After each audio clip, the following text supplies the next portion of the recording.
see this guy's license plate. It says scam likely. I love it. I like these vanity plates. Every now and then I have to take photos of vanity plates that are, cool or original. So anyway, I'm down to 74 miles. So because when I drive this car, I never really allow myself to go below 50 miles, I'm on my way to the public charger. So I'm on my way to the EVgo 100 watt charger. And what I'll probably do is when I get there, I don't really need to go grocery shopping. So maybe what I'll do is I'll just have dinner or lunch or whatever. It's pretty much dinner time, but it's like 1:23, but whatever. And, just sit down, relax, and do my charging. So, I was talking to somebody earlier about whether or not they should get solar in their house. Like, they have 8 people living in their house, and they have like a $300 electric bill and like a $600 gas bill. And I was talking to them, and I was like, for you, it actually might make sense to go solar. Like, solar makes sense if you have an electric car. Solar makes sense if you live in a state that allows you to have batteries on your house. New York right now, New York City doesn't, because the thing about it is if, one of those things explodes, it'll burn down like the whole block because the houses are so close together. But when you live out in Long Island, or if you live out in parts of upstate New York, you don't have a problem with getting batteries on your house if you want them. So solar, it's funny. Solar might make sense for me, but I'm just going to wait a little bit longer, because basically the longer you wait, the cheaper it gets. As I've postulated, because of the fact that America lost that war with Russia over Ukraine, and because of the fact that we've basically put sanctions on all of the oil producers, which we could be using to make oil cheaper, like Venezuela and Russia, the reality is that, they're subsidizing all the green energy technology because they're trying to force us off of fossil fuels as quickly as possible. Now, understanding and knowing that, and knowing which way, things are going, me personally, I'm not against solar panels. It's just that if I have them, I want to also have a Tesla Powerwall, or I want to have a backup battery. It doesn't have to be a Tesla battery. I just expect to have a backup battery. And there's a couple of reasons for that. It's like, if the power goes out, I want my power to be on. Now, with regular solar, you don't have a backup, so you wouldn't have automatic power delivery from a battery because you don't have one. So I want solar, I want a backup battery. Furthermore, for all of the time that I'm not at home, my battery will simply be charging and it won't be using any power. So that would mean that I'd be able to fast charge my car using the battery. And that would, it wouldn't be coming off the grid. It would be coming out of the battery rather than be coming off the power grid. So this car has a 100 kilowatt hour battery. So that means that for my house, I would have to have at least a 100 kilowatt battery for the house. Now, things like the oven, the stove, the dryer, they don't use as many kilowatt hours as this car does. This car really sucks it down fast. Now, fortunately, a kilowatt hour when you're at home is only like 9 cents. When you go to a public charger, you're paying like 29 cents or 39 cents or 49 cents, depending upon whether or not it's on peak or off peak. So, Jesus Christ, everybody's getting so aggressive. Why is everybody's getting so aggressive right here? But bottom line is, if I had a battery for my house, I'd want it to be at least 100 kilowatts. But the thing about it is, right now with the battery technology where it is, I think the largest they sell is like 50 kilowatt hour batteries. And if you want, you can buy more than one and you can chain them together. But that starts to get very expensive very fast. And I don't know what the new technology that they'll bring to the market will be, because now they have the lithium ion phosphate batteries, which are far less likely to burst into flames, which is good because the regular lithium ion batteries are less stable than the lithium ion phosphate batteries. So if I had a Powerwall in my house, I would definitely want it to be lithium ion phosphate. But the thing about it is the technology is changing so quickly. Who knows? I might end up with solid state batteries instead of lithium ion phosphate. I don't know. I might, the technology just keeps on changing. So that is what it is. I'm really, excited for that. If I was doing home improvement, that's exactly what I'd be buying right now. But right now, I'm not doing home improvement. I think within a couple of years, I might do some major home improvement, like, change up the dormers and everything, add more space into the house and everything. The other house, I'm going to leave alone. I'm not going to do anything with that one because I'm just renting it. So as long as, you keep it fixed up and everything, your tenants pay you and you don't have a problem. But for the house that I'm currently in and living in, it's like I kind of do want to do some improvements on it. But I'm going to wait until interest rates decrease, which I honestly don't believe they are going to. So I'll just save up money and wait, because the hard part's already over. You see, I was fortunate enough and smart enough to go and buy a house when I did, to live in, instead of waiting and seeing the market skyrocket. So the thing about it is the hard part's over. I've got my house, I got my electric car and whatever. It's like right now, there's nothing that I'm planning to buy. Right now, the only thing I'm buying is like dividend paying stocks. This morning, I bought more Micron and I bought more Walmart. Then it came to my knowledge, I believe it was recently, yesterday, Chipotle is doing a stock split. I'm buying into that. I believe there's also another stock split. Somebody was talking about the possibility of there being another stock split. It'll come back to my mind sooner or later. But I'm going to buy into that too. Every single stock split recently has basically been, advantageous to buy into. The only exception being the meme stocks like GameStop and AMC. That's some shit I didn't touch with a fucking 10-foot pole. I want nothing to do with those companies. Now, AMC, I'd be more likely to buy into than GameStop, but I'm not buying any of those companies. Right now, I'm focused on putting my money in credit cards, American Express, Visa, MasterCard. I say this every time I make a video. And banks. JP Morgan Chase, Capital One, Citibank, Bank of America. And then there's the gas companies, Valero, BP, Exxon, Chevron, Sunoco. My Sunoco shares have been doing very well, collecting their dividends. Exxon, the same thing. When you buy these things, you get a K1 statement for your dividends, and you just have to have that in order to put it on your taxes. So when I did my taxes, I had to wait for the K1s to come in and all that. But no, I tell you, if they should fire Jim Cramer's ass and they should hire me. That dude knows nothing at all. And then on top of that, he costs you more money than he can make you. He really does. He really, really does. And I don't know how that bastard still has... No, I do know why he still has his job, but I don't know how he still has his job. I understand why, but I don't understand the how. Because he should have been fired a long time ago. Do not sell Bear Stearns. If there's anything going wrong, it's not at Bear Stearns. Do not sell Bear Stearns. Next thing you know, you lose all your fucking money. That idiot was talking about selling Tesla before it was, pre-stock Tesla. It's like, I wasn't going to sell Tesla because you said so. You're an idiot. And I know you're a clown. It's like, I'm not going to sell it because you said so.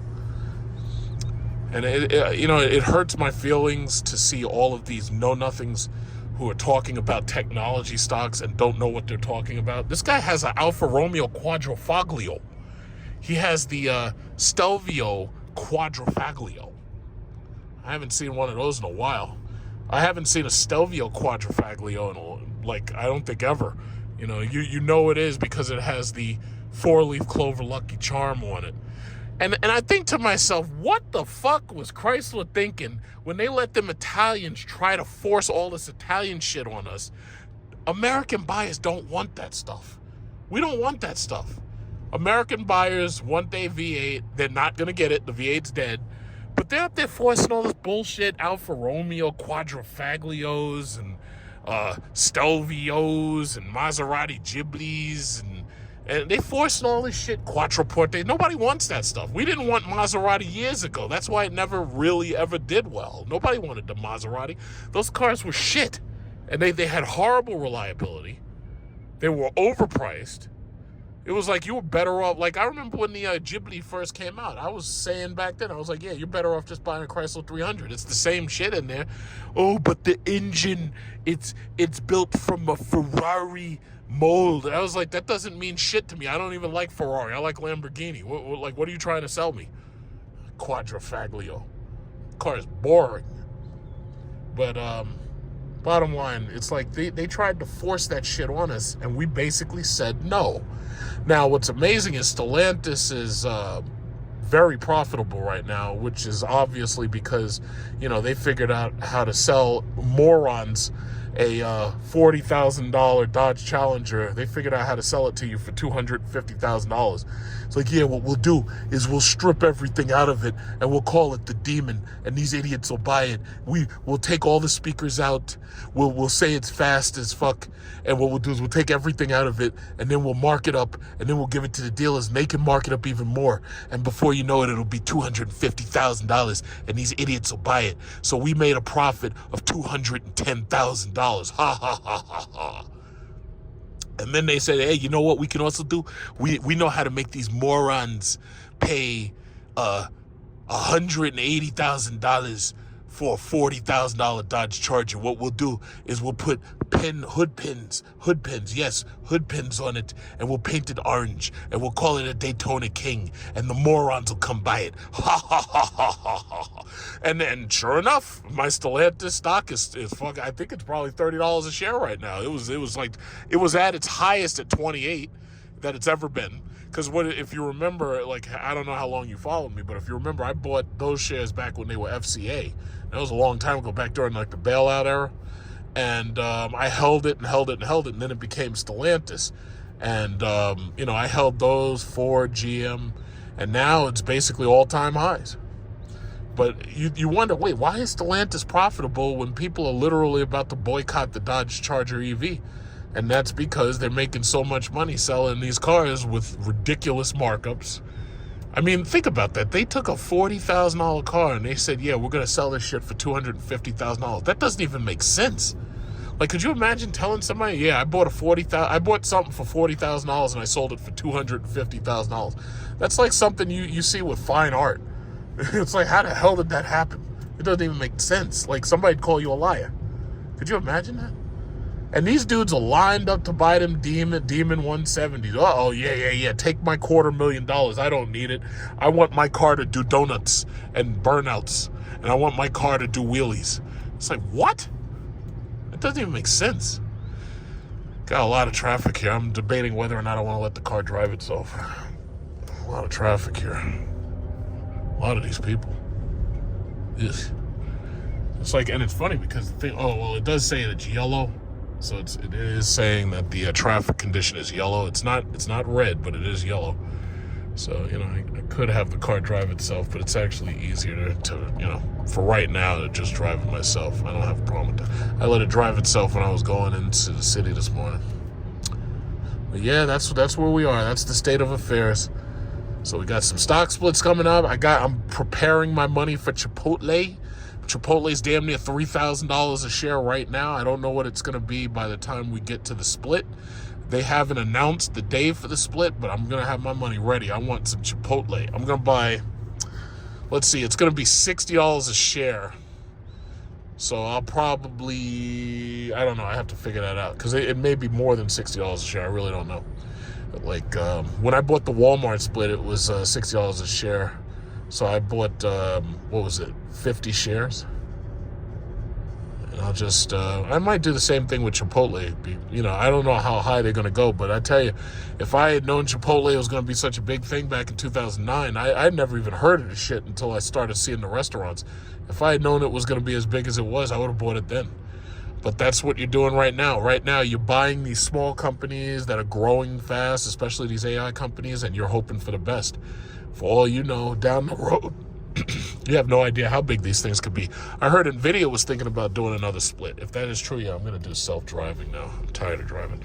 Yeah, I heard NVIDIA was planning on doing a stock split. If that's true, that's going to be fantastic. I'm anxious. I want in. If they do the stock split, I'm going to buy more shares. Oh, we got a TRX next to us. Let me turn this heat off. turn the window down. I want to hear the TRX because that may be one of the last times I'd ever hear V8, since the V8's going to be dead. Look at all this goddamn traffic. This is 1:30. Look at all this traffic. This doesn't even make sense. Why are all these people here? See, my favorite thing is when this car is driving itself with the Super Cruise, I don't have to do anything. All I have to do is just keep looking forward, you know, at the TRX.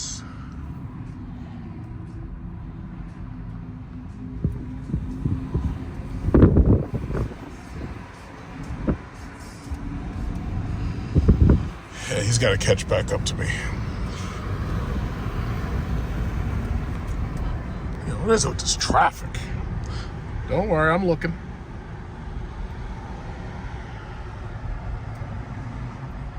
This damn traffic. This traffic, I swear to God, it gets old after a while having to deal with this traffic.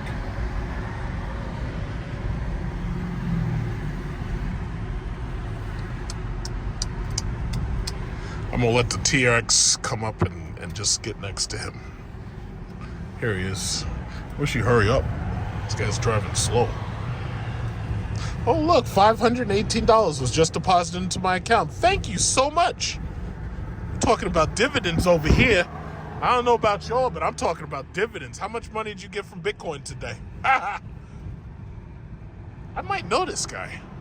I think I do know this guy. I gotta see it. I gotta see him. Look at this thing. Look at this monster truck. Big ass monster truck. The ultimate truck. That's a big ass monster truck. They must have wet dreams about this thing down in Alabama. Big ass monster truck. If I was ever gonna buy a truck, it would probably be that one right there. But I do not need a truck. I can't use a truck inside Manhattan. And therefore, it's like, it's just not going to work. It's just not going to work. But if I was ever going to buy a truck, that would be it. And I know there's going to be lots of used TRXs on the market eventually. But by then, it'll all be electric. You know, everybody's going to have electric trucks by then. You know, I wish Cadillac would bring back the Cadillac EXT, because if they brought back the EXT based on the Avalanche EV, oh yeah, I'd buy that. That would be incredible. But they'd probably want $190,000 for that shit. But I would absolutely buy that. The Cadillac EXT IQ. I'd buy that. I would absolutely buy that. Because I always wanted a electric Escalade truck, and it would probably weigh 10,000 pounds. I'm looking at this guy. He doesn't have the regular ram bar, and his activity bar back there, it's kind of sloppily put in. Like, you see how those pipes don't actually meet the superstructure of the truck? Like, that's kind of weird. It's like, you should have gotten the ram bar. That's not the ram bar. That's like a third aftermarket bar. That's why that, like, I don't know how safe that is. Look at that monster ass truck. That's a big ass fucking truck. Like, damn, that thing is big. That thing is, you know, and you know what's funny? That thing weighs like 7,000 pounds, but this car right here weighs 6,000 pounds. And the EV Hummer weighs 9,000 pounds. Like, we're putting vehicles out there that damn near weigh like 4 tons. Like, this shit is incredible. Like, pretty soon, like, it's crazy. Like, that Escalade, they're talking about the Escalade IQ. They're saying that thing is like 9,000 pounds. Uh-oh. Where are we going? We're racing. We're racing. That big ass truck. If it was me, I'd get that thing in either blue or orange. Uh-oh, I got some little ass European piece of shit next to me. What is this? Look at this guy. Wait, look at this guy. Look at this guy. Look at this guy. What is that piece of shit? What is that, a Honda? This guy's up there sneaking into my rearview mirror with a damn Honda? This guy up there trying to scam me and shit? Look at this guy. Look at this guy. You're gonna get yourself killed, homie. Look at this guy. You can't drive like that. Guy's trying to get himself killed out here. See, that's what it means when you live out here in Long Island or you live here in New York. Basically what it is you got people who have to commute these extraordinarily long distances to get to work, right? So they have a nice house out here in Long Island. They have a nice, quiet, segregated house in a nice, quiet, segregated neighborhood, right? But unfortunately for them, they have to drive into the city to make their money because there's pretty much no businesses out here. See, Long Island is basically dead because all the businesses, for the most part, left Long Island, right? Like, you know, Grumman, Lockheed Martin, they all went down to Florida, right? So most of these people, you know, they're like, yeah, if you're not working inside the city, you're screwed. So what it is a lot of these people, they have these really shitty beater cars, right? Like those Hondas, right? And they drive that back and forth to work. Now, they bring all of their money and they live in a nice house out here in Long Island. They, you know, a nice, decent house, whatever they could afford, in a nice, quiet, segregated neighborhood where you don't have poor people and you don't have special needs and all that bullshit. But the reality is they have to drive shitty cars because they can't afford a nice car in many cases to drive back and forth to work. So, you know, that's kind of what it feels like to live in Long Island. Like here, you got, like, you see you have a decent, nice house right here. It's decent. But you have a shitty car like that. Like you have like a Hyundai old-ass Elantra, you know? So, or this is the other thing. You have like an old beat-up Mustang. You have an old beat-up Mustang, but you live in a decent house, you see? So that's what it's like when you live out here in Long Island. So you have like a nice house. You pour all your money into your equity. You have a nice house. You got solar panels. You got a nice house. Unfortunately, you got a shit car. And you got a little Honda, and the thing is a beater, you know? It sucks. But that's the reality of living out here in Long Island. That's the reality. Now, me personally, I love Long Island. I really do. The problem with living right inside New York City is dealing with the goddamn Democrats. These people they pass anti-business laws. You saw what they did to us during the pandemic. You saw it.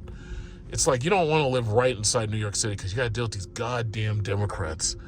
So here we are. Let's keep our fingers crossed. I'm pulling up to the Charger. Let's see. I believe there's probably nobody here at the Charger. Let's keep our fingers crossed. Oh shit! There's a blue Cadillac at the Charger. Look at this. Whoa, watch out. Whoa, we got the truck here. We got a blue Cadillac. I love that color. Look at it. It's blue, just like the blue Teslas. That's blue. Look at that. It's beautiful. It's beautiful. Beautiful. Very pretty. I love that color. I would have gotten the 22s, though. He might be a cab. I don't know. And he has the white interior. Oh, yeah. I love it. Beautiful. Fantastic. That's how you spec these cars. Okay. So I've made it to the Charger. I'm first in line. Nobody else is here. And people are, oh, yeah, well, you're going to die out there in the cold, in the freezing cold, waiting to charge. I'm like, no, I'm not. No, I'm not. I ain't even got to wait. Look at this. Nobody here except me. Look at that. Yeah, so basically, this is what it looks like today. We got a couple of Teslas out here, and it's the middle of the day. It's like 1:30, so, you know, you got a couple of Teslas, and most of them will probably be gone in the next 10, 15 minutes. And then there's us. There's the Lyrics. See, this EVgo shit, this is what happens when you give people free charging on EVgo. What ends up happening is everybody is charged on EVgo. So basically, you know, you got just, you know, us free charging. We're going to be free charging for the next 2 years. Some of us, however, if you just buy one of these things, you get like a $700 tax. No, not a tax credit. You get a $700 charging credit. So the reality is, it's like, you know, we're the main people who use these things. Like the Nissan Leafs use them, and some of the Hyundais and some of the Kias use it. But for the most part, all you see at the EVgoes is the Cadillacs. For the most part, you don't even see us at Electrify America. It's really funny, but that's the state of affairs as it is. That's the state of affairs. Talk to this brother right here. Really nice guy. He got the blue Lyriq. So right now, I'm waiting for this EQS is pulling in. We got the EQS. EQS pulling in. My aunt has an EQS, in fact. Oh, this guy's got all the highlights on his car. That's nice. My aunt has the EQS. The EQS. Pull it in.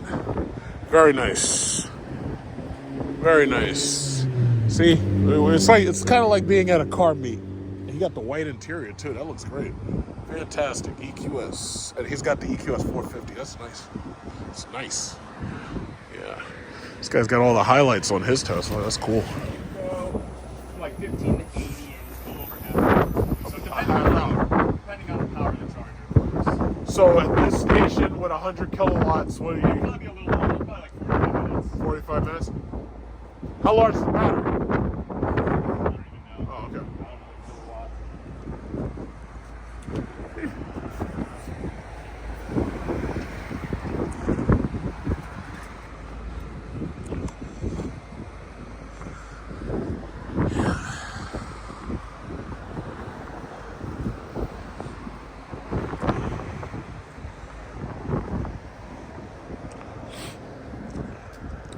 Still waiting to open up these superchargers so we can get over there. Right? Yeah. They got to give us an adapter, I think. Yeah. Because I tried driving over there. If I tried charging over there, you take up like 2 of their stalls. Yeah. It's funny. It's in like Ford trucks now. They have some adapters coming out. The way the Fords are so big, you gotta almost come in sideways. Yeah, like when I, because of where my charging port is, like I'd have to go all the way to the last thing and then drive up on the grass. Either that or I'd have to go over there and then turn sideways and then go to the last one. Yeah, I don't want any Tesla people trying to fight me. Yeah. So, hey, buddy, you can't do that.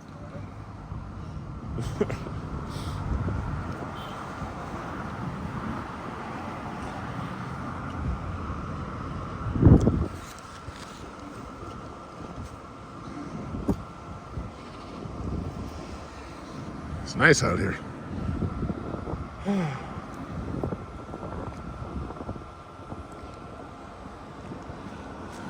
Yeah.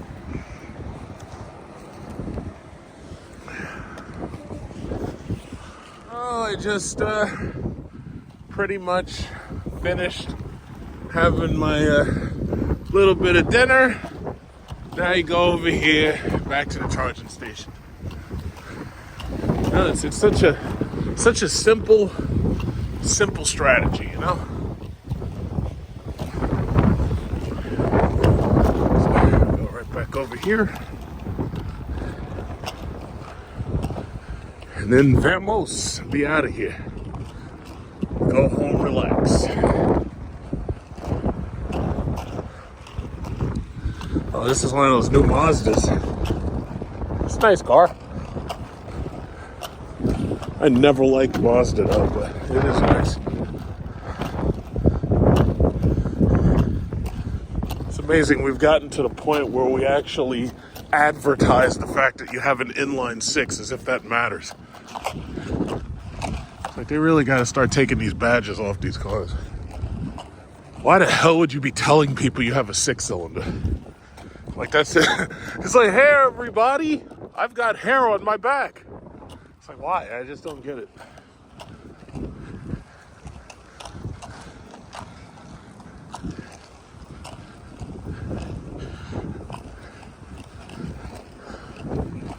I see. Oh, there's another Lyriq. Looks like a black one. He just got here. So he's just charging right now.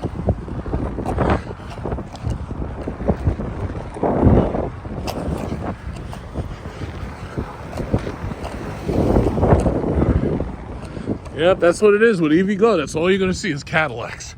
You're going to see a lot of Cadillacs.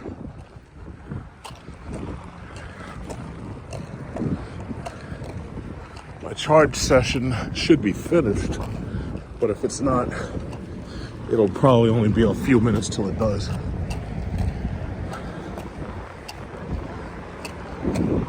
Hey, there's a BMW the fuck is that thing? It's not the i8. What was that thing, i3? Yeah, BMW i3. Haven't seen one of those in a while. You don't see those. Those are too small.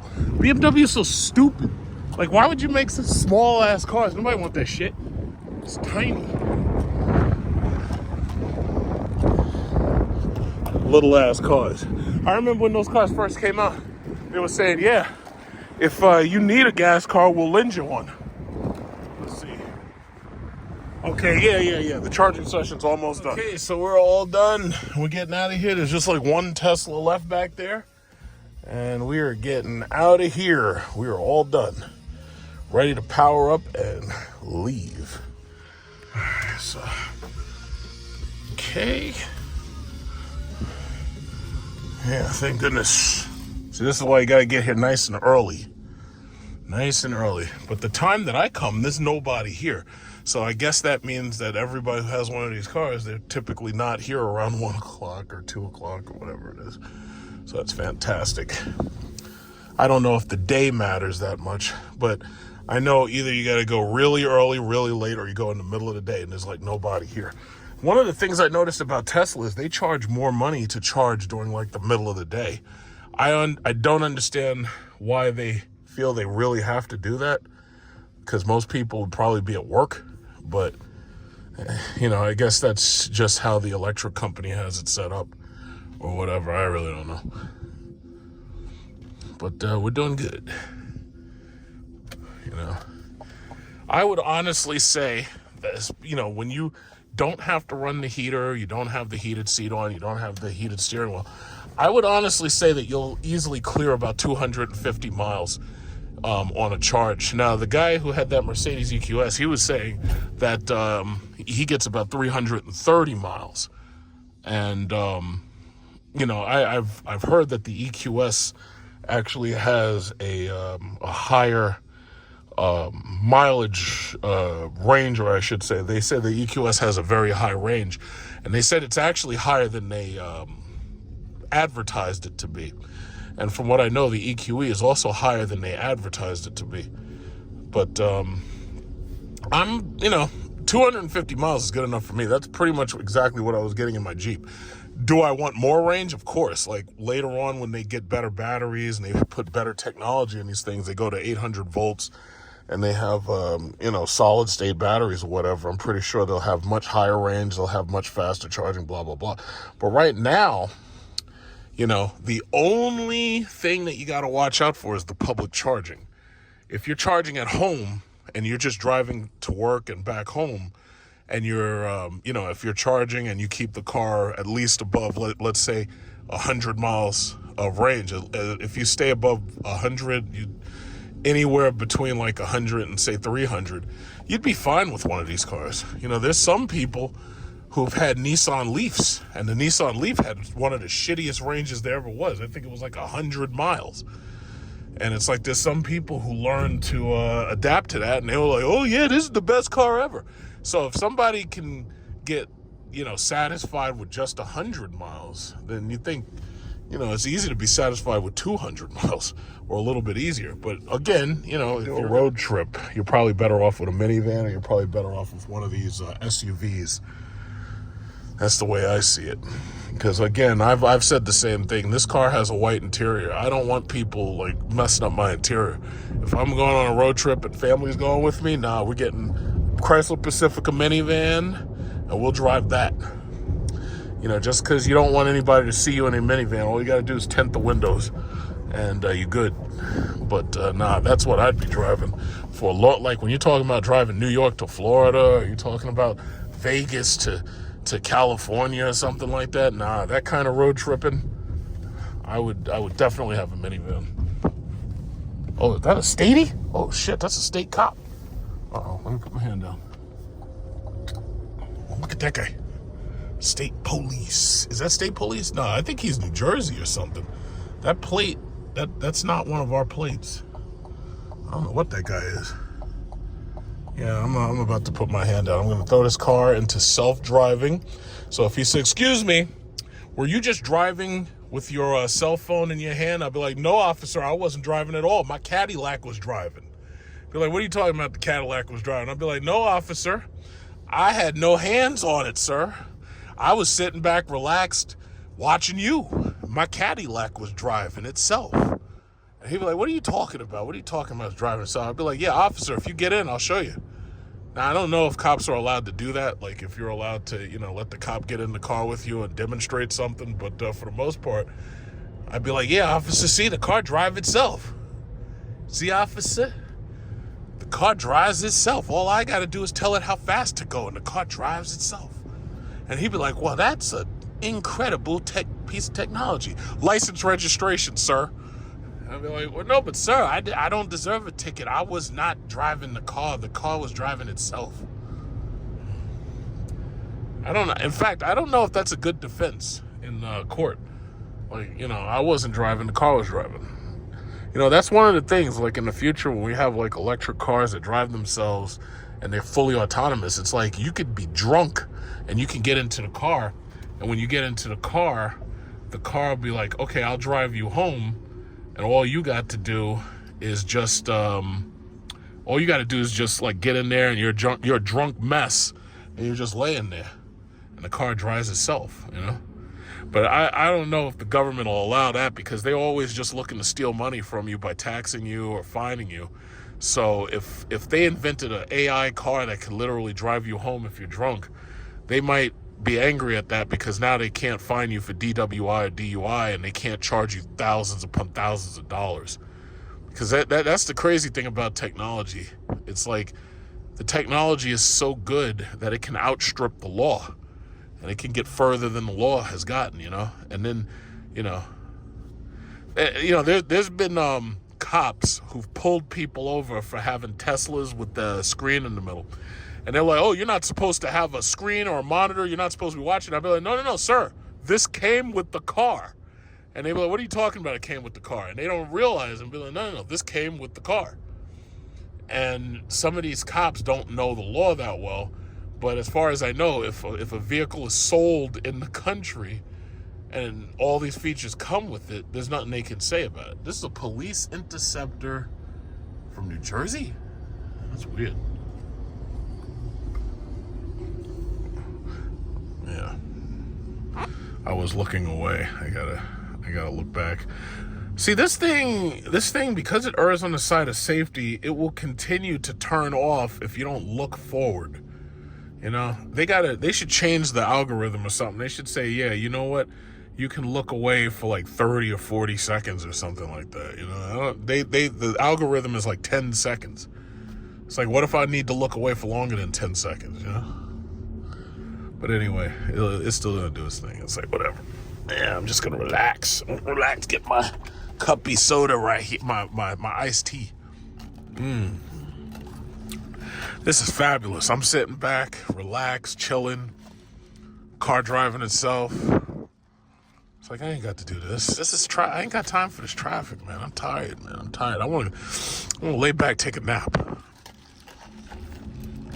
I can't do that, though. Gotta keep your eyes on the road. Yeah. Oh, boy, this is relaxing. You know what? The only thing, what make this better? I gotta turn on the massage seat right there. Let me see. Hit that one time. Get that massage seat going. There you go. Ah, yeah. That's the life. Oh, man. I feel like taking a nap. I think I'm just gonna lay back, just take a nap real quick. Take a nap, take a nap. Crap, look at this chick. This chick got herself the Ram truck. Uh-oh. Oh my God. This chick right here, and she got a big old Ram truck. Look at this chick. Look at this thing. And she's got the Ram ball on the truck. She's got that big old Ram truck. Jesus. They got little women driving these big Ram trucks. I think she's trying to say that she is strong and powerful. That's what she's trying to say. She is a strong, powerful female driving this Ram truck. God, that thing is so big. How could you drive that big old Ram truck? It is so huge and large. How is this possible? That some smaller woman is able to drive such a gigantic truck. It's got lights and everything all over it. Jesus Christ. That is a big Ram truck.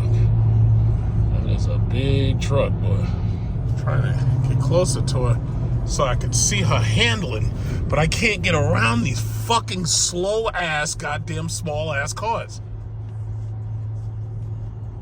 Oh well. Yeah, here we go. I'll try to.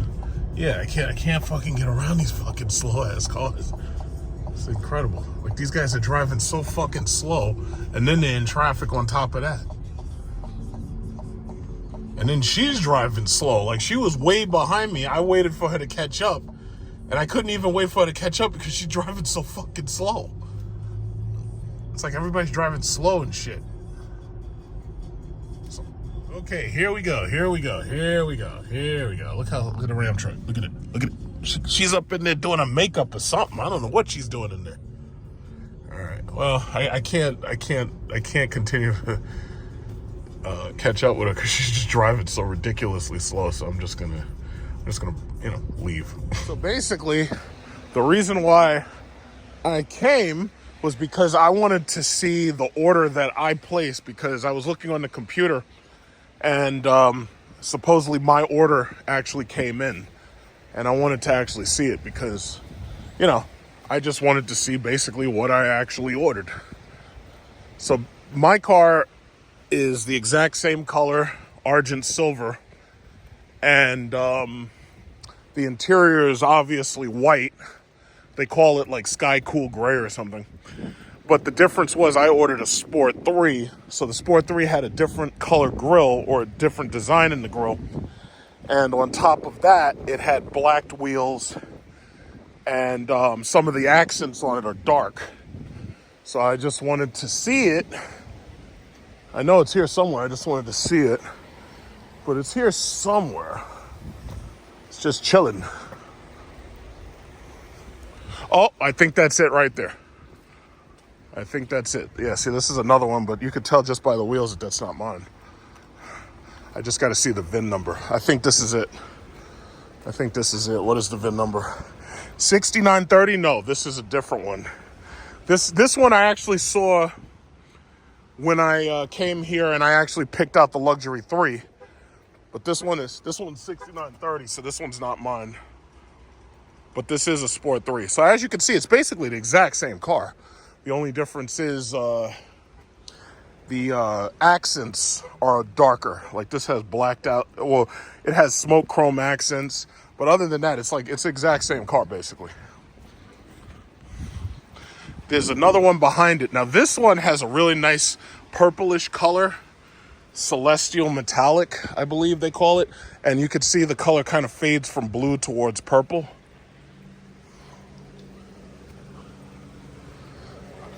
Yeah, that's nice. I haven't seen too many of these on the road, but what I gotta say is, for the people who do choose to buy this color, this car looks better with the blacked 22s. But some people aren't gonna want the 22s because, if they have to replace the tire, it means that you gotta buy more expensive tires. And then you got that green one right there. I don't see any more Sport 3s anywhere. There should be another Sport 3, but I don't see it.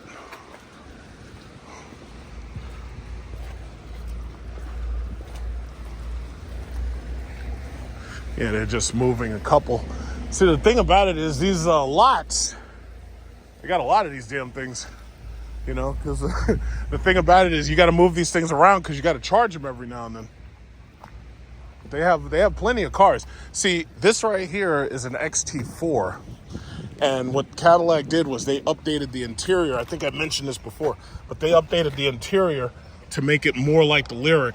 And when they do that with the XT5 and the XT6, I think they're going to have trouble selling. Yeah, you see that one right there, that gray one?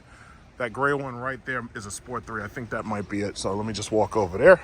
But I think when they update the interior to make it with the Lyriq interior on the XT5 and the XT6, I think that they're going to sell the XT5 and the XT6 more than the Lyriq. Oh, you know what? I can tell that's probably not it.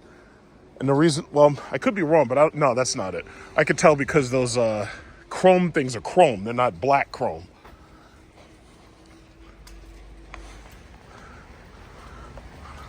Yeah, so the thing's, it should be here somewhere. Let's see if I can find it. You see this right here? This is the car that I actually ordered. So as you remember, I took you through the entire process. I was waiting a long time to get this damn car, and it never came. So that is the Sport 3 that I ordered. This was how I equipped it. Now, I ended up buying the Luxury 3, and you can see the difference right away. The wheels on this is black, or at least it's darkened chrome. Every single strip, all the chrome strips are not, regular bright silver chrome. They're dark chrome. So this was the car I ordered. See that? So all the strips, everything is dark chrome. Now, I did order the moonroof.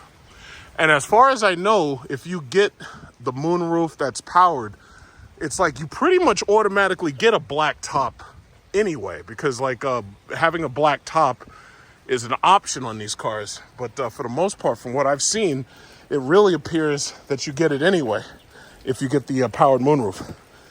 And that's it. It's basically the same exact car.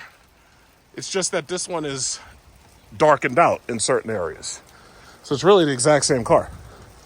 But this is the car that I actually ordered. So somebody else is going to end up buying this car.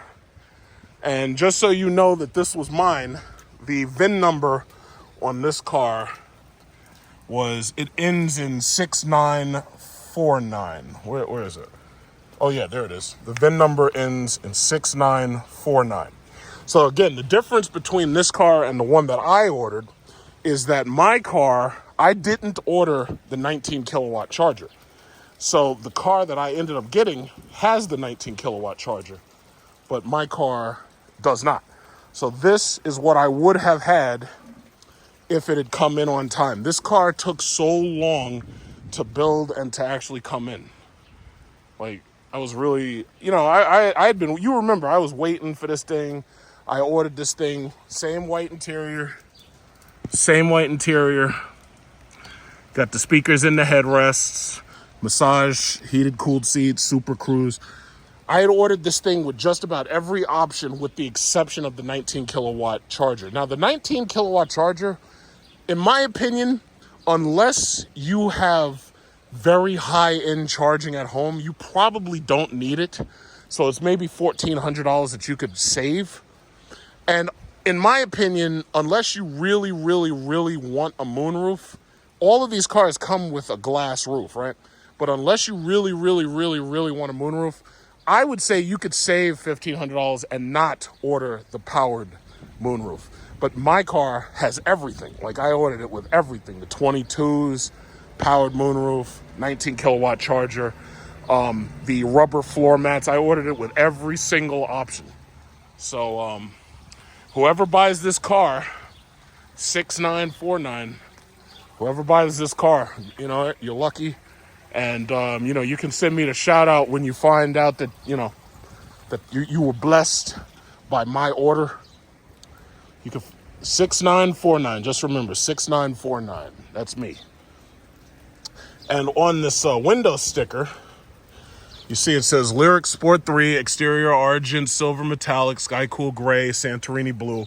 And the sticker price was $76,585, as you can see. But right now, if you look at the website says that the sticker price is minus $7,500.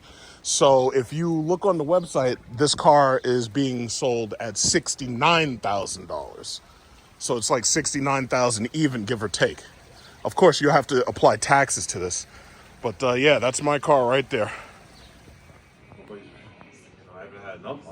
The problem is, again, the XT5 and the XT6, in my opinion, again, once they update those interiors, those are better options. I love that red. Well, I told my Jeep SRT was using $125 a week. Right now, I haven't paid a dime of energy on that car since I just started using that EVgo. I haven't paid a dime. Yeah. So the only thing I know eventually I probably may have to pay for is new tires. But other than that, it's like, the car's fantastic. Any issues with it? Any updates? Believe me, I haven't had any issues. Awesome. I haven't had any issues at all. Because the first ones that came out, they had some updates, but I'm happy that the new ones that came out, they got all Moving away from the EV a little bit. You have to understand, the reason why hydrogen is not going to happen, I've had this argument online a lot of times. There's a couple of reasons. Number one, they can't control hydrogen as well as they can control electrical delivery. Now, you know what's going on in New York. What they're doing is they're making it so that when you have a new construction, there's no gas lines, right? You saw that. It's electric only. They want to make it so that they have full control over monitoring and all of that. Electricity is where we're going. And after you see what they did in Norway, you understand right away. Electric is where they're going, right? Now, as far as hydrogen won't meet their emissions standards because hydrogen still requires nitrous oxide because anything that has internal combustion has nitrogen getting in there. So hydrogen is never going to meet their emission standards. And then if you think about it, we have no hydrogen infrastructure at all. Correct. So even if it did go to hydrogen, it wouldn't get there for another 40, 50 years because you have to actually build an infrastructure. The only place that has an infrastructure is California, and that's it. Have you looked at the price of those hydrogen cars? Those hydrogen cars cost more than this. It's through the roof. But, you know, I don't know. I think like I'm still trying to figure this whole thing out. I think that the reality for me is that if EV is going to stick, you know, eventually what'll happen is we'll see induction charging on the highways. But That'll take forever. Exactly. I also feel like that's a long way away. You know, cities like Detroit now are working on that. You know, they're working on testing this technology, implementing it, but the cost is absorbing it. Do you know how much it would cost to rip up just like one section, just Sunrise Highway, and make that? That's not going to happen. But we do it every couple of years anyway. Yeah, but to rip it up and then install wireless charging, that's not going to happen. That's not going to happen. I honestly believe that that's the future. Like for EV to be, for combustion engines to go away entirely, that'll be what the future looks like. I feel it's going to be more public charging, more home charging. Like they're going to put solar panels in everybody's house. They're going to put home chargers in everybody's house. You're going to have more public charging. Electricity is just easier to deliver. But when you're talking about ripping up the streets and all that, that's not happening. That's not. Apple couldn't even do that. You remember when they tried to make that AirPad to charge like 3 devices at once? Even Apple couldn't pull that off. That's not happening.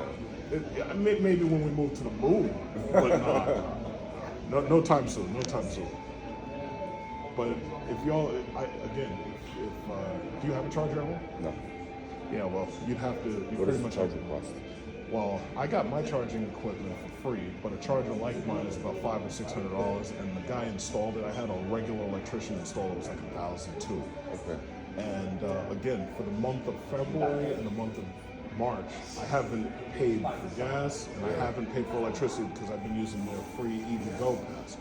Now, once that ends, because I have 2 years of that, once that ends, I'll be charging at home. And it's $10 per charge. But that's still a hell of a lot better than the freaking $100. I mean, listen, if you're driving 250 miles a week, that's $40 a month. These SRT products and these gas guzzlers, it's like... Oh, yeah. And my mom has that XT5. I like that engine. Like, that engine is pretty efficient. The V6? Yeah, the regular V6, not that turbocharged shit. I don't want no turbo. Give me the regular engine with the regular premium, the regular fuel. And I'm happy. That XT5 is like such a reliable I love it.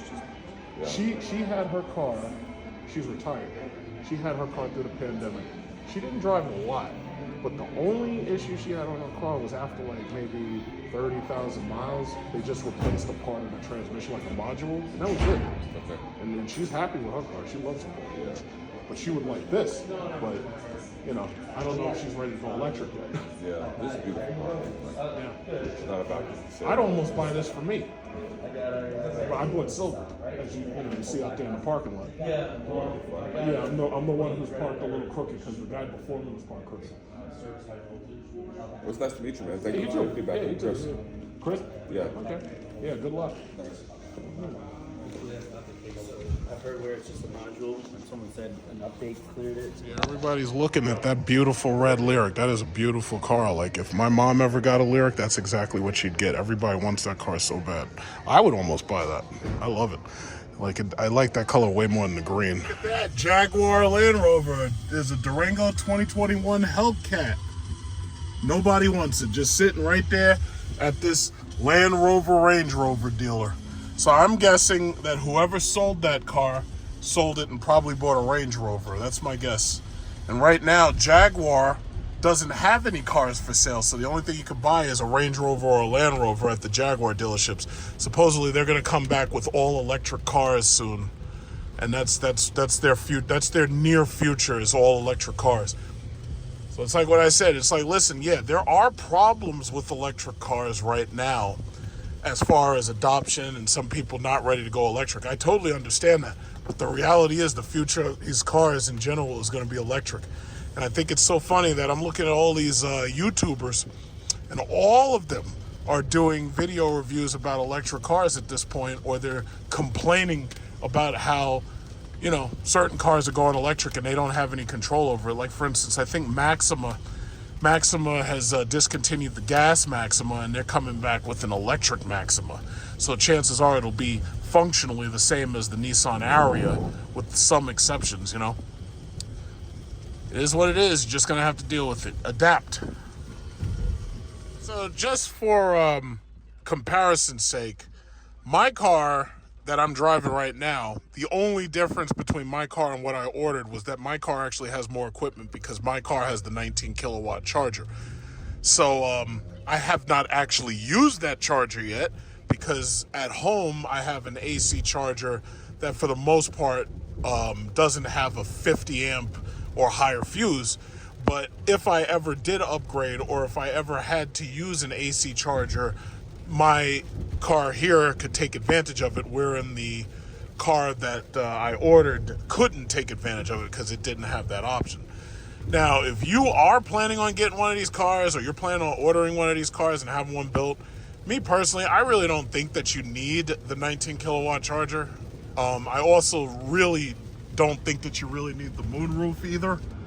I think the moonroof, for opening it up, I think you might not need that because all of these cars come with a large panel glass roof.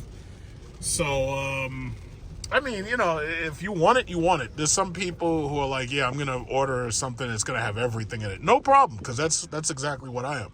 I'm just saying, if you do plan on getting one of these cars, you may decide to forego those options.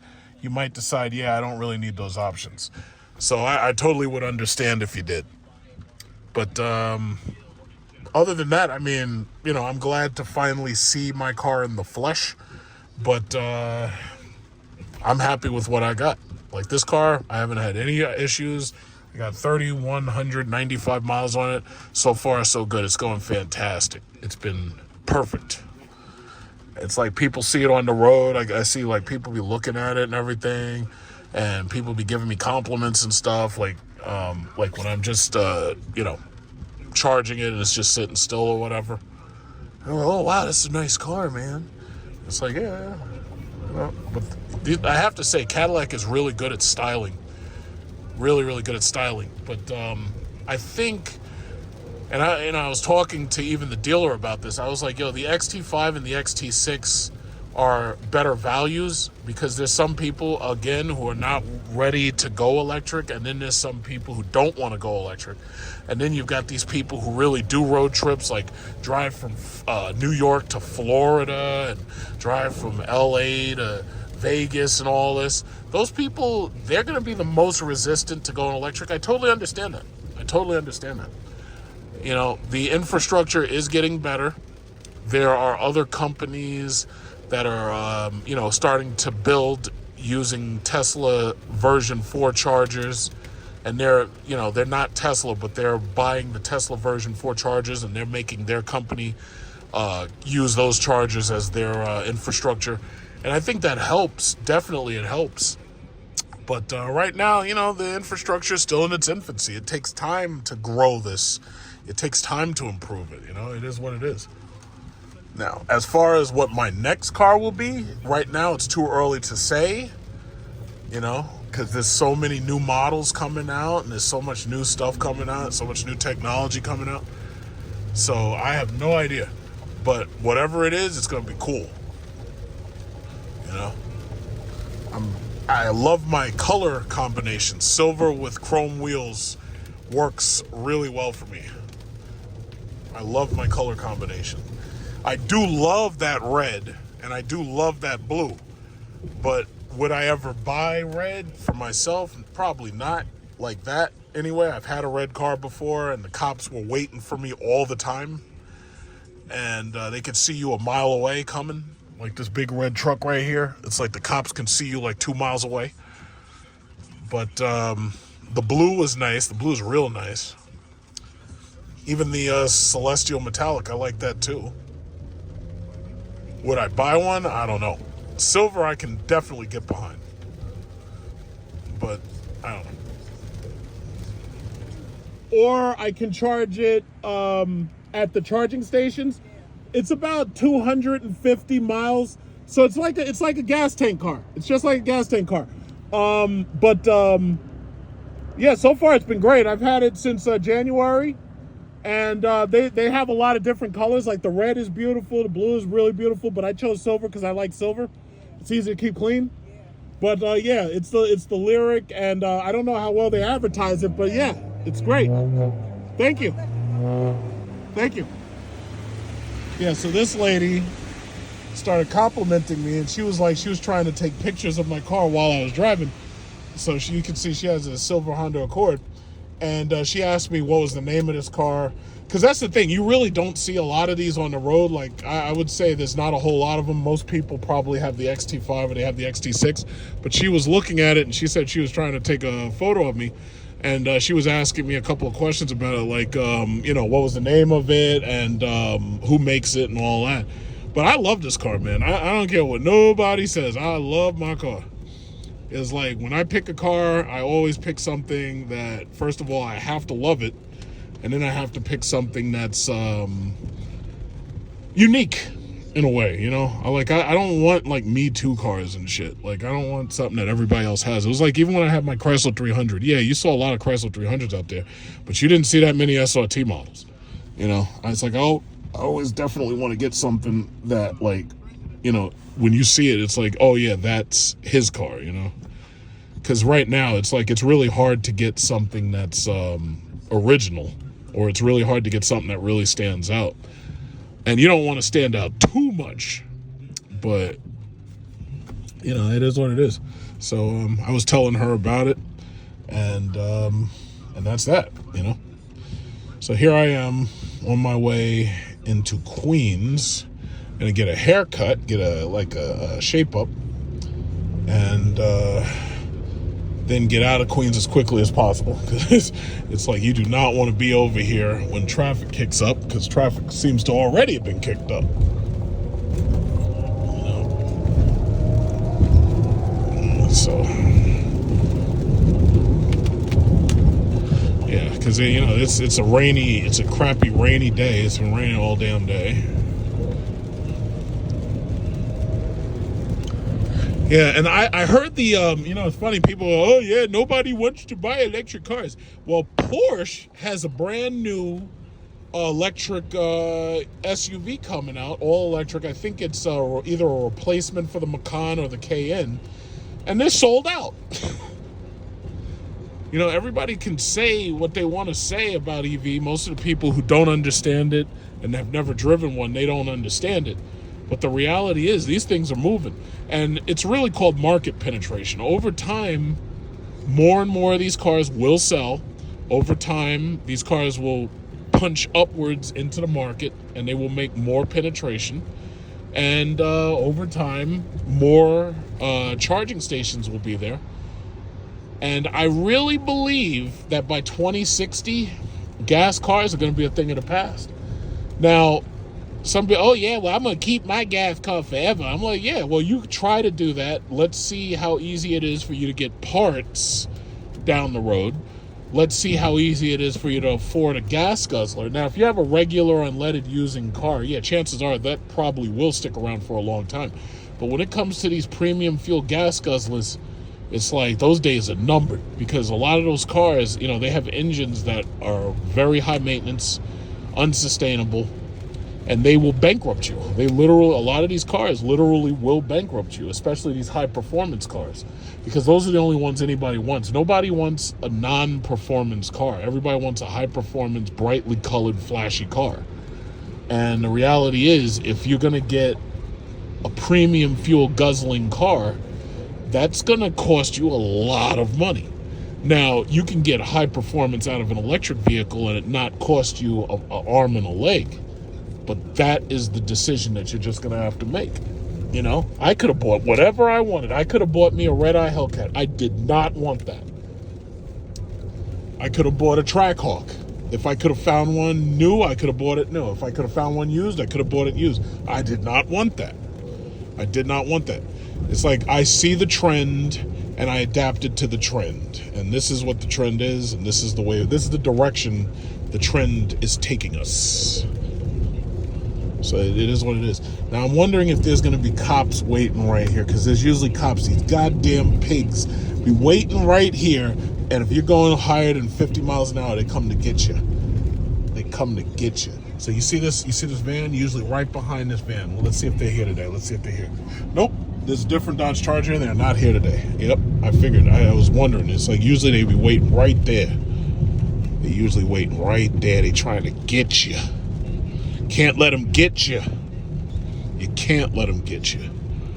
I'm on the road right now, headed back to Melville, and there's a white Lyriq on the road in front of me.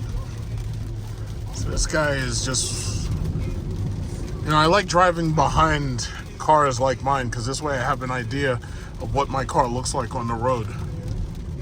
This guy has a 600 E4. So he has all-wheel drive, and it looks like he has Brighton chrome.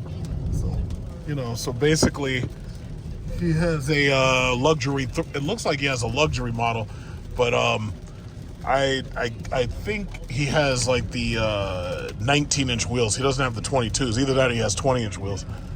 But he definitely has a luxury 3. No, he doesn't. No, I'd have to get closer to see it. Let's see. That is definitely, those are not 20s, but it's white. Yeah, not bad. Get the fuck out of the road! I'm gonna splash the shit out of you. Get out of the road. Stupid people. Why are you in the road? It's raining. You're walking in the road. Oh my God. I tell you what, I should put up a mountain of water between me and him. I splashed the shit out of him. The guy's walking in the middle of the street. The highway. This is a BMW iX. And it's like when I got frustrated of waiting for my car to come, I would consider getting the BMW iX because it's actually a pretty large, pretty comfortable car. I think it's basically about the same size as an X5, except it actually has some portions of it more open because it doesn't have a transmission tunnel or a transmission, and also because it doesn't have an engine, it has more space up front. But the iX and BMW, I was not willing to pay what they wanted for insurance. Like the monthly lease fee, I was okay with that, but I wasn't willing to pay the insurance. I was quoted like $700 a month for insurance. I was like, fuck that. There's only like one car that I would pay that kind of insurance for, and it's like a Mercedes S-Class.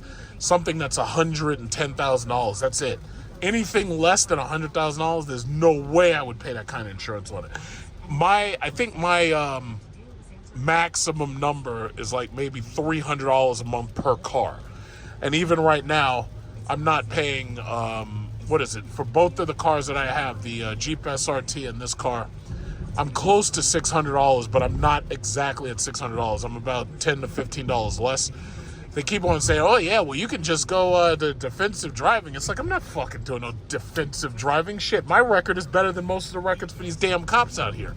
It's like, I'm not going to no defensive driving. You go defensive driving. That shit is a scam. It's a scam so you can jack up rates. It's like, to hell with you. But yeah, so it's a guy and his wife in there. So they seem to be comfortable. They seem to be happy. Good for them. You know, but that's the thing. These electric cars, man, they're taking over. Part of it, I think, is because of the early adopters. They want stuff that's new. It's like right now, the market, there's nothing new. Like, there's really nothing new except electric vehicles. If you think about the newest, what the fuck? This guy's got a Q4, and he doesn't have an electric car, so you could stay in that lane. I'm not going to let you pass me. But anyway, that XT5 is too good. The XT6 is too good. That's part of the reason why they're having so much trouble moving these Lyriqs.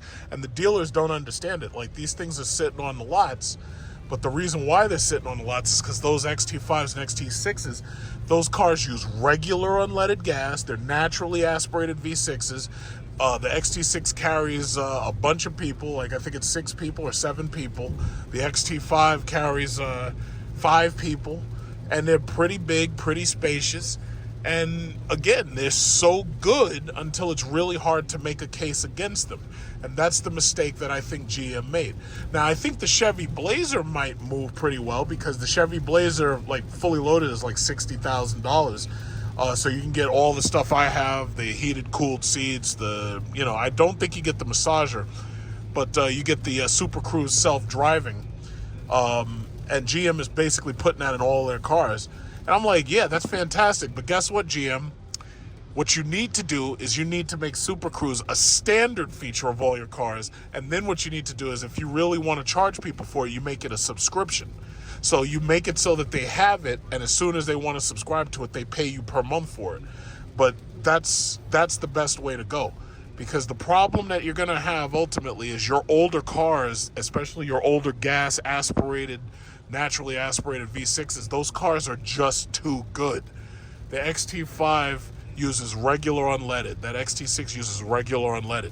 As long as you're using regular unleaded, you don't need an electric car because gas for regular unleaded is only like $3.30 a gallon.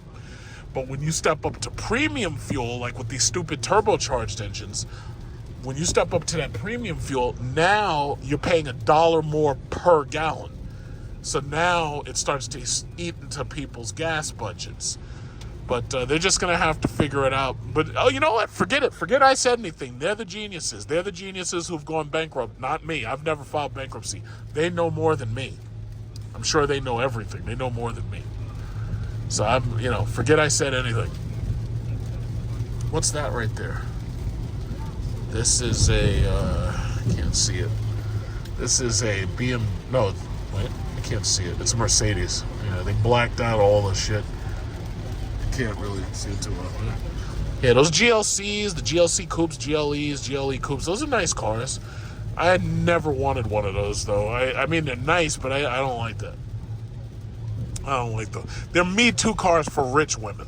It's like when a woman gets all her money and I don't need a man. I'm a strong queen. I don't need no man. That's the first thing they do. They run out and try to buy a Mercedes, or they try to run out and buy a BMW, or they try to get a Range Rover. And then they realize that they can't afford the real Range Rover. That shit's like $150,000. So they try to get that cheap-ass Evoque, that little bullshit-ass Range Rover that's like $40,000. And by the way, if you have an Evoque, I'm not really talking about you, but I'm just saying this is just what happens, So try not to take offense. But they go out and they buy that cheap-ass Evoque. Or now I'm seeing a lot of these Mazdas, CX-9s. They get these Mazdas. Ugh. And then they got a badge on the side that says, yeah, I have an inline 6. It's like, when did we get to the point where we're advertising the fact that we have a 6-cylinder? It's like, why would you even do that? It's like, I don't want nobody to know I'm driving a 6. I want you to see I'm driving an 8, or at least an EV. I don't like middlemen. It's like, I don't want a turbo 6. I'd rather just have a V8 or an electric vehicle. It's like, I don't want no 4-cylinder. I don't want anything. I'd rather just have an electric vehicle. I'm sorry. Like, if I needed a truck, I'd go buy that Ford F-150 Lightning. But I don't need a truck, so I don't have to make decisions like that, I don't need to make decisions like that.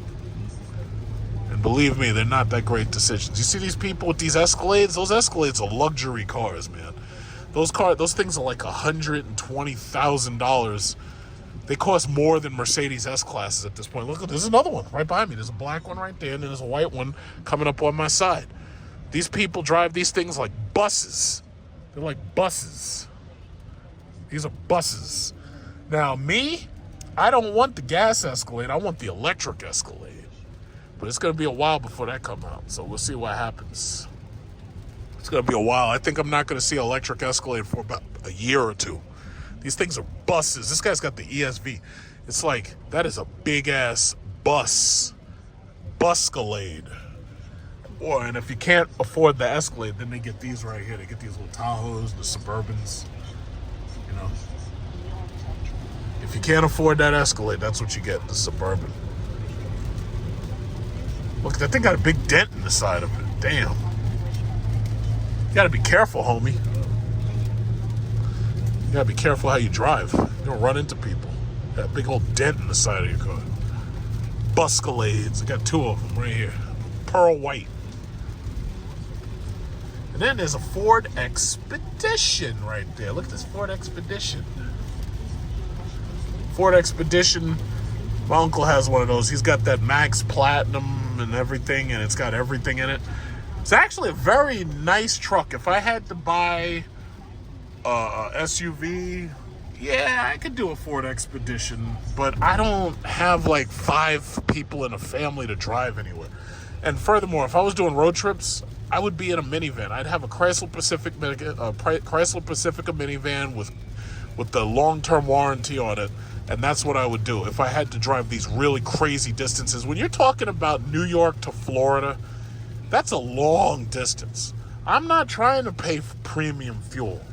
I'm not trying to be uncomfortable at all. I would rather just have a minivan. But people don't want minivans because they think it hurts their image in the public. It's like, yo, these people, they're never going to see you again. It's like, who gives a shit what you're driving? Now, if it's that bad, tint your windows and drive your minivan with tinted windows. Nobody will know it's you.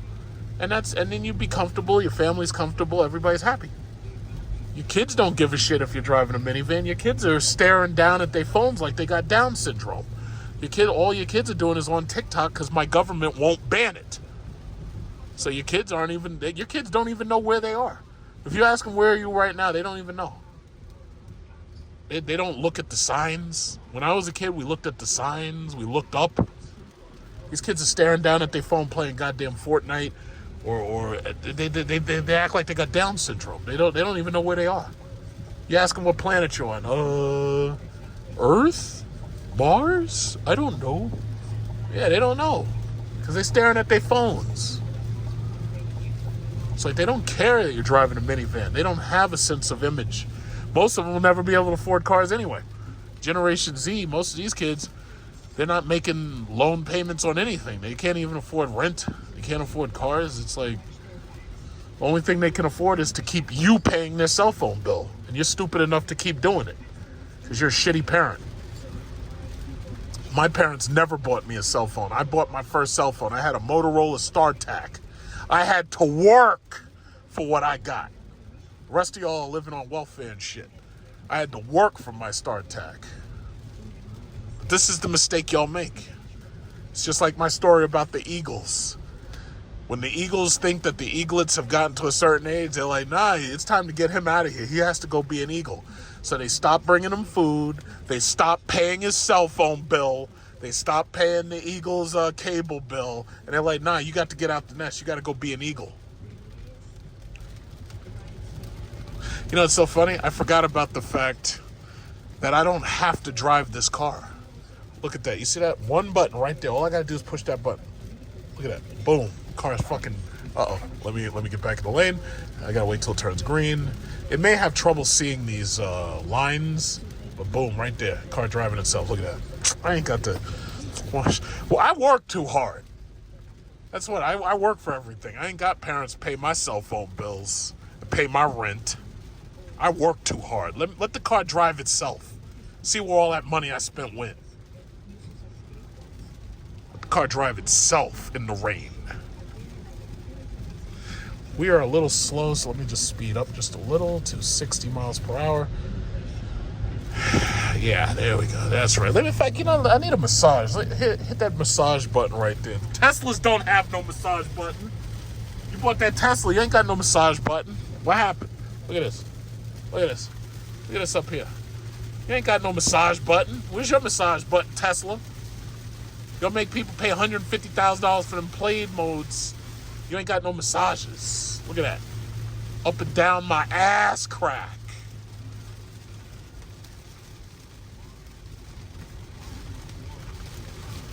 Man, this rain.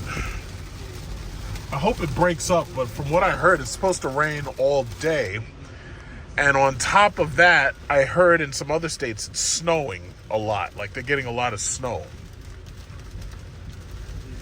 Okay, sorry. Yeah, I got to look back at this thing. It said I was looking away for too long. Let me hit that again. Let me hit it again. Yeah, you drive yourself. Thank you. Okay, we're blue, blue, blue, blue, blue.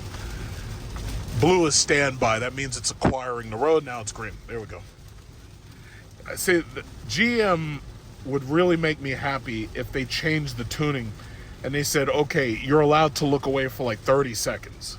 Problem is, everything's about safety, so they don't want you looking away for more than about 10 seconds. If you look away for 10 seconds, or if you cover your face and you put something in front of your face, that green light's going to start blinking and it's going to turn off Super Cruise. And I intend to Super Cruise my way as long as I possibly can.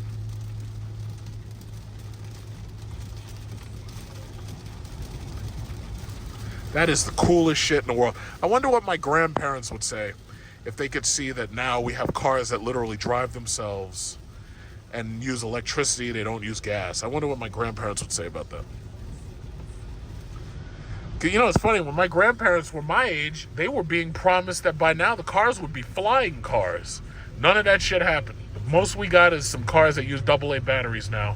And I looked away too long. God damn it, I gotta stop covering up my face. I gotta stop it. So the problem is, if I put this phone right here, the sensor can't see my eyes. So I'm gonna turn it on again. Look at that, god damn! You gotta be careful. I don't want you parking near me. Destroyed your car, Jesus Christ. It's like, how do you get in accidents like that when a car is literally gone, like pieces of car just missing? I don't want you parking near me.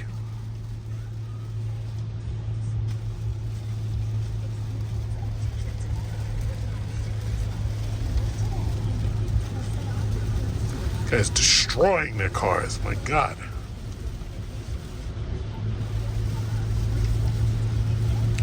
That is like the coolest thing in the world, where you got a freaking car just doing itself. It's just doing what it wants to do. That's crazy. The rain is getting stronger, as you can see. But my Cadillac handles it like a pro. We got a Mercedes S-Class here. The only other car I would have bought besides this car would have been a Mercedes S-Class. Now, this is a S560. I prefer the S450 because the S450 has the twin-turbo 6 engine. And unfortunately, they don't make a regular naturally aspirated 6-cylinder. They force it to be twin turbo, because I would rather have a big V6 that uses regular unleaded, or even a big V8 naturally aspirated. It doesn't have to be that big. I don't need the power that much. I just want it to use regular unleaded, and I would prefer that than to have a turbocharged engine. I don't like turbo. Is that a woman? No, that's a guy. I would rather have a 6-cylinder or a V8 that use regular unleaded. The car's license says Mrs. on it. So that, I guess that's either the guy's or it's his wife. I don't know. But that, I have to say, that's a good car. Now, you can still get Mercedes S-Classes that are W222s. You can still get those for about $40,000 to $45,000 because they have the new model out to replace it. That's a very good car. It's a very good car. I always love that car. No, we don't have to look for an opening. I'm gonna cancel this. I don't want you to move over. We could stay here in the left lane. Okay, you know what? If you want to get over, I might as well just let you do what you're gonna do. The car decided it's gonna turn, so I just let the car do what it's gonna do. The car says, you know what? I'm tired of this Escalade. I don't feel like being behind this guy. Let me just get over. So the car says, okay, you know what? Go ahead, car. Do what you want to do. Go ahead. Do what you want to do. Look at this Ram truck. Yeah, if the car says it wants to go over to the next lane, who am I to tell it no, right? After all, who pays the bills here? Look at this. Now it wants to go back to the left lane. I didn't do that. You saw me. I didn't do it. Car said, fuck it. I want to get back to the left lane. The car gets impatient when somebody is driving slower than it is. It gets impatient and it wants to get away from these people. So if you're in the middle lane, the car will drive to the left and then it'll get back into the middle to pass the next guy. It'll be like, yeah, you should have been driving faster. Who am I to stop it? Just let it do what it's going to do. After all, it's taking care of me. I'm getting a massage. I got heated booty seats. You know, it's raining like crazy. I was expecting it to cancel the Super Cruise because of so much rain. I was actually expecting it to turn off. But it's doing a pretty good job. Look at this shit.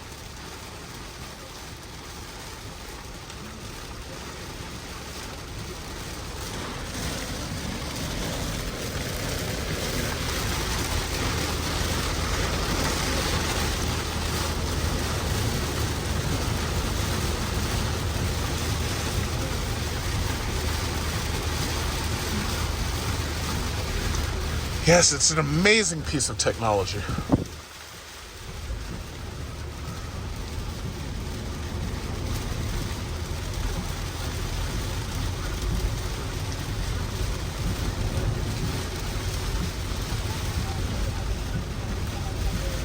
This is the future of technology when it comes to cars. This is the future. So I don't even use my digital mirror. But when you turn that on, that shit is scary because it makes the guy look like he's right behind you. That shit is really, it's awkward to look at that. That mirror is $200 as an option. Tesla should have had that in the Cybertruck. Why didn't they? Tesla should have had these mirrors in the Cybertruck. They knew that when you close that back, they know you can't see out of it. Why didn't they include a digital mirror? You know why? Because Tesla is cheap. They cost cut, and then they try to overcharge. They're cheap. If I was Tesla, everybody would have had this mirror. And look how clear it is. It's a clear mirror. It's very clear. It's actually easier than seeing out the back to some extent. It's just that it's so awkward when you feel like somebody's right in your bumper. Because when I look at that thing, I get scared that somebody's about to hit me. So I usually don't drive with it on. It's a nice feature though. It's a very nice feature. Most of the GM cars offer it. Yep. Basically, I'm coming to top off my car. And the reality is, tomorrow I'll drive my Jeep SRT so that this way I can make sure I charge its battery. Because the thing about it is you don't want to let your car sit for too long. So we got a white Lyriq right here, and then there's me. And I'm just going to stop in here and top off. And this way, I'm not going to drive this car tomorrow. And I'll let it sit for, just tomorrow. And then I'll drive it during the week. But yeah, I have to drive that Jeep SRT. I have to get that car out and, move it around and everything. Make sure there's no rust on the calipers. Make sure, I just got to give it a workout every now and then. That's all. So, just going to sit here and charge real quick. I might go to one of those stores, but for the most part, I don't need too much stuff. But, yeah, that's the plan for right now. But that's what it is. That's living with an EV. So right now it's 105. I think the charge that I'm going to get should take about 30 minutes, 40 minutes. And then I'm out. Interesting. A Polestar just pulled up. This is a Polestar 2. I made a video driving the Polestar. And I haven't seen one of those here before. So he's pulling into the space and he's going to wait for one of us to finish. I believe that this guy will probably finish first because this guy was already here when I got here. The Polestar is basically, it's like a Volvo, but it's Chinese owned, basically. And it's a nice car. It's just too small, in my opinion. See, the crazy thing about it is, I don't think Cadillac's doing a good enough job advertising these cars. I honestly think I'm doing a better job advertising these cars than Cadillac is doing. Yes, she's asking this guy about how much time he's got. But yeah, I honestly think I'm doing a better job advertising these cars than Cadillac is doing. And the reality is, in this segment, this literally is the best possible car that you can get. Oh, this guy's done. Oh, he's done. He's finished. Yeah, in this segment, this is the best possible car that you can get. Just like I showed you, my order right now, because they knocked $7,500 off because of the tax credit, and then the tax credit ended, so they made it instant cash. Because they knocked that $7,500 off, There's like no other car that you can get for $70,000 that gives you all of this. My car is sitting there right now, fully loaded, $70,000. Cadillac's not advertising these things well enough. Like, I see them advertising on the internet, but they're doing these little short little spots, and they just show somebody driving the shit, but they don't really explain like very well. See, me, when I make these videos, I make these videos for an hour and a half and shit. It's like my videos explain the car, and my videos explain what it's like to live with this car. It's like Cadillac could be doing a better job explaining this car, and I just don't think that they're doing enough. So you got the Polestar right here. Got the Polestar, about to pull up Polestar 2 charging. We got Keisha driving the Polestar. This is Granny Keisha right here. Keisha's driving the Polestar. I drove that car. I liked it. It's too damn small. It's a nice daily driver car, but it's too small. And this guy, I don't know if this guy's just leaving, but it looks like he pulled out just to let Keisha drive in there and get a little bit of a chargy charge. But bottom line is, I really just think that, oh, he's helping her. He's helping her set up and everything. Yeah, I mean, I like the Polestar. It's just that, yeah, it's cool. You know what? Let me just check on something. So everything's going good. He's sitting here listening to talk radio and everything on Saturday morning. And this lady right here, her Polestar 2 is a rental, she was saying, and her thing is charging just fine. She was already at 65%, so her charge is not going to take that much longer. And once she's done, I guess she'll be out of here. And I'll be done in a short while. So I'm just charging the car up, you know, replenishing what I used during the weekend. So it's at 176 right now. So it already put in 6 miles within like the last 2 minutes. And I'm going to charge it up, and then I'm going to leave the car sitting tomorrow, and I'm going to drive my Jeep SRT instead, just to, you know, just to maintain it a little bit. In fact, I think my inspection sticker may need to be renewed. So I'll take care of all that tomorrow when I go out. But this is it. This is living with an EV. Living with an EV. I like making these videos, you know, some people thank me for these videos. Maybe later in the future, maybe these videos will grow in popularity. Maybe they won't. I don't know. But I enjoy just vlogging the experience. You know, it's just something new. Because for the most part, this entire auto YouTube thing, this is all going towards EV. Like, the only channels that I see that are growing and getting more and more subscribers are EV channels at this point. The regular, like, there's nothing else to talk about. It's like, you know, it's funny. I hear some people like, oh, well, if Mustang is the only people making a V8, then I'll buy a Mustang. Here's the reality. They're only making it for now, and most people don't want a Mustang because the cars are so small and impractical. That was the one thing Dodge got right. Big car, fast car, spacious car. That's all they got right. People buying their cars because they're big, huge, and fucking fast. I've said this before. Like, I would make that a marketing strategy. Our cars are big, huge, and fucking fast. And as long as you hit those 3 boxes, people will come. Bottom line is, now they're going to EV, which means that now they're bigger, huger, and fucking heavy as fuck.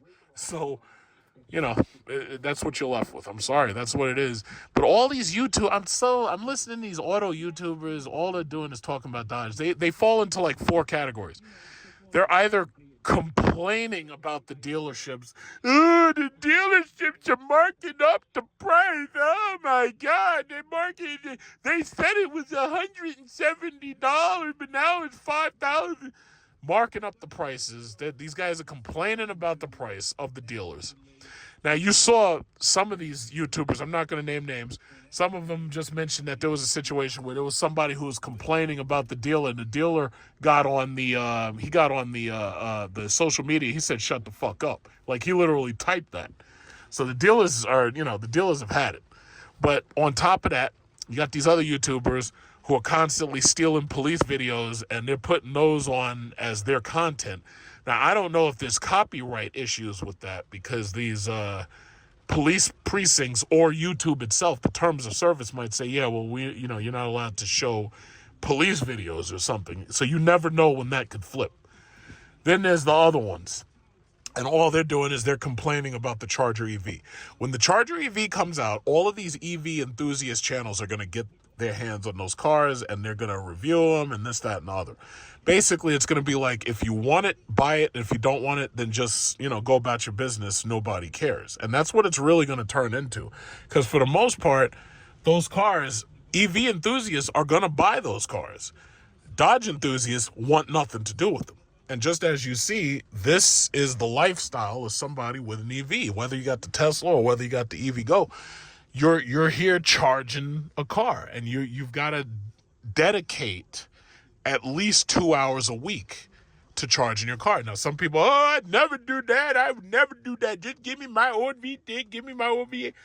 Well, what happens when your old V6 or your old V8 becomes a 4-cylinder and you don't have a choice as to getting something better, or it becomes so expensive to repair or to maintain what you have that you can't anymore?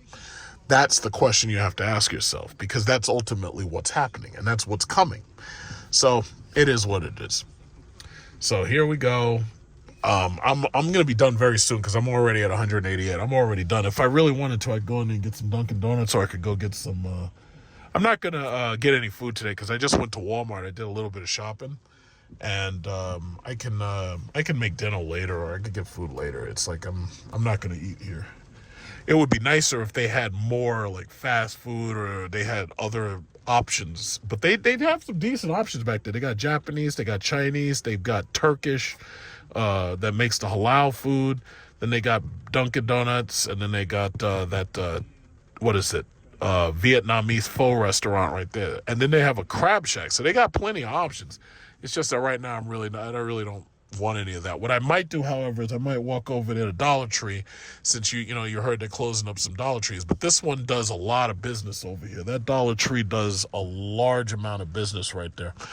I may walk over to Dollar Tree and just replenish some of my supplies for the week. But other than that, I'd rather do this charge on Saturday than to have to wait till Sunday. Is this an EV? Yes, it is. So she's going to be waiting for me.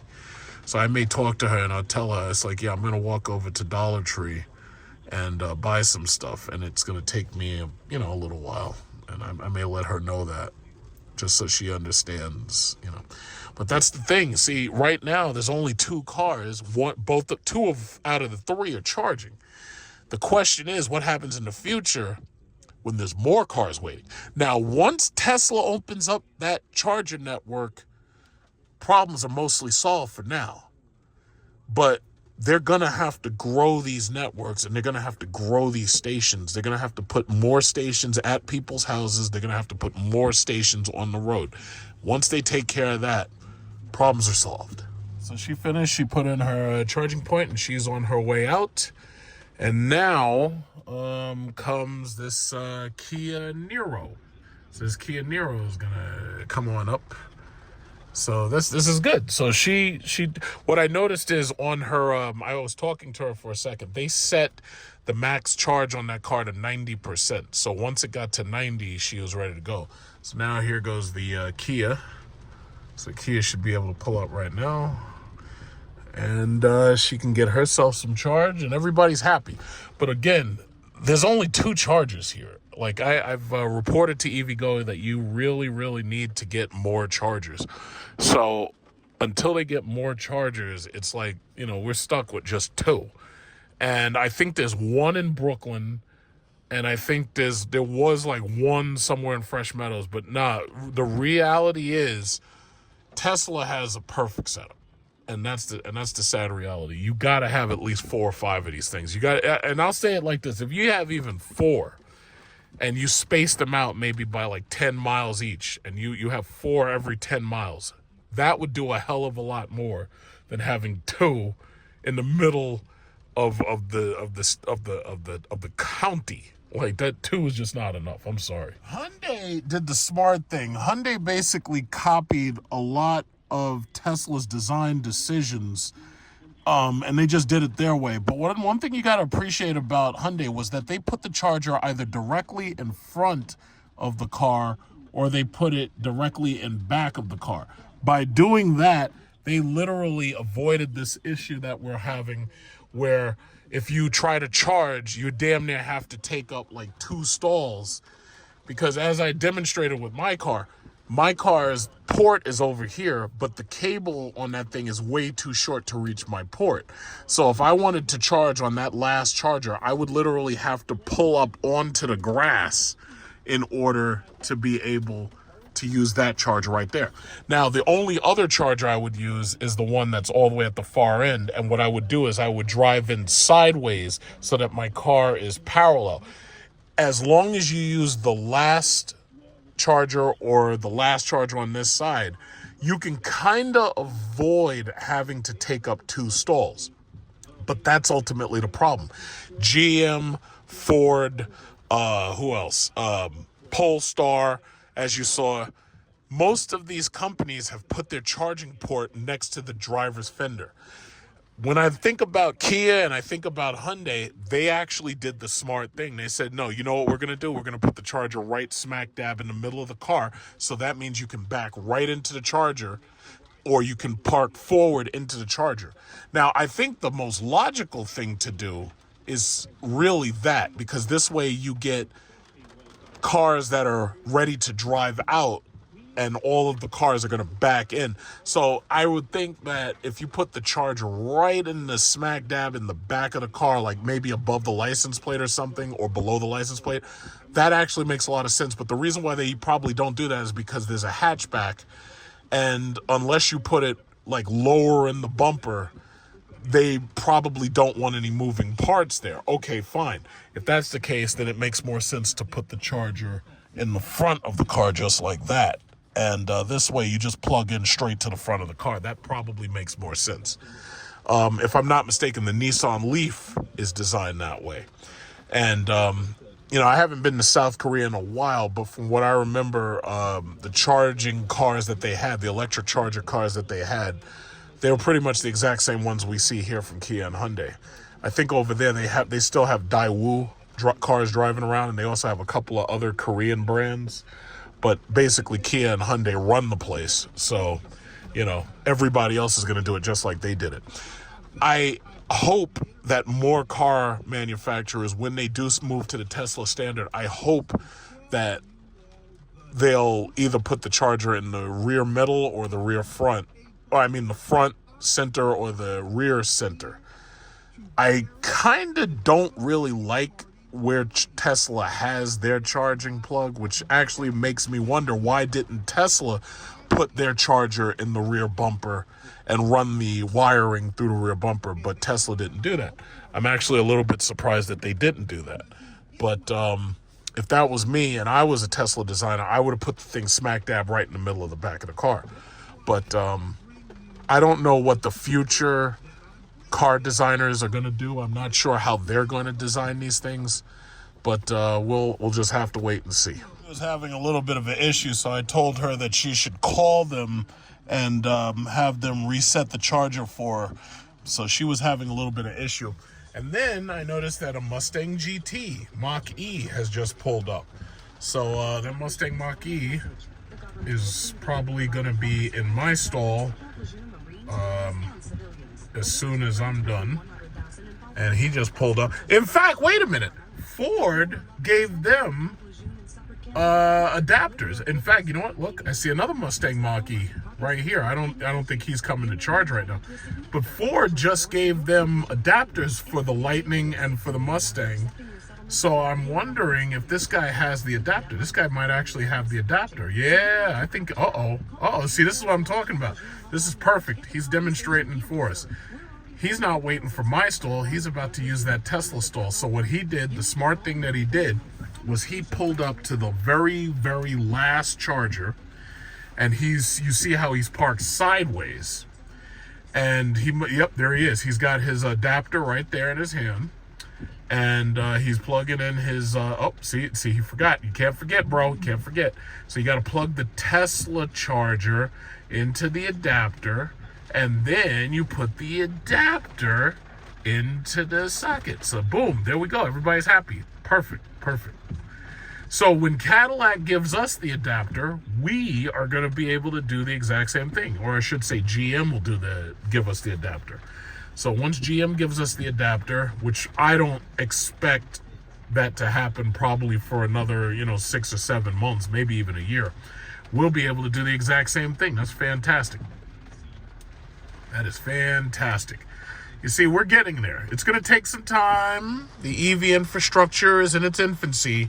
We're going to take some time, but we're going to get there. Look at this. This guy got the big old yellow Ram TRX. I'm going to let him go. Let him go in front of me. Uh-oh, he's speeding up.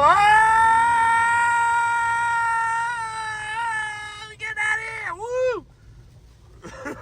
Woo! Those trucks are so fucking cool. To be continued.